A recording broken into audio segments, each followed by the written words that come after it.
Forgiveness, Christianity and Judaism. Both Christianity and Judaism share a familiar view on forgiveness, both with their own unique take. What is forgiveness? As stated in the Cambridge English Dictionary, forgiveness is the act of forgiving, is to accept someone else's or your own mistakes or weaknesses that have been made. But what is the Christian belief on forgiveness? The Lord's Prayer, in which Jesus taught about forgiveness, is one of the most important prayers in Christianity. It is the responsibility of humanity to forgive sins, as Jesus gave the disciples the commandment to go out, teach, and forgive sins. But what does this mean? Christians believe they must forgive the sins of their fellows as God forgives them. On the other hand, there are 6 sins in which Christian teachings say cannot be forgiven by God. These are called eternal sins.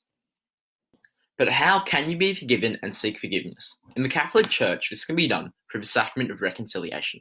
The sacrament of penance and reconciliation is one of the 7 sacraments of the Catholic Church in which the faithful obtain absolution for the sins committed against God and neighbour and are reconciled with the community of the Church.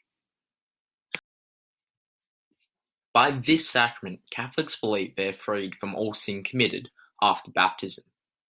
The sacrament of penance is considered the normal way to be absolved from mortal sin. Does Judaism have a different belief on forgiveness to Christianity? Although they have similar views on the act of forgiveness, there are some differences. One being, Judaism teaches that there is no original sin, yet sin is a result of our human negative tendencies. Forgiveness is first seen in Exodus 34:9, when the Israelites ask God, "Pardon our inacquaintances," and Yom Kippur is the holiest day of the year for the Jewish community. Yom Kippur means Day of Atonement.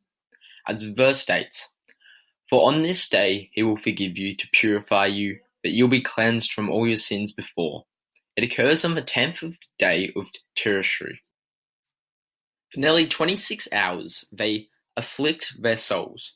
They abstain from food and drink, do not wash or apply lotions or creams, do not wear leather footwear, and abstain from material relations. Instead, they spend the day in synagogue praying for forgiveness.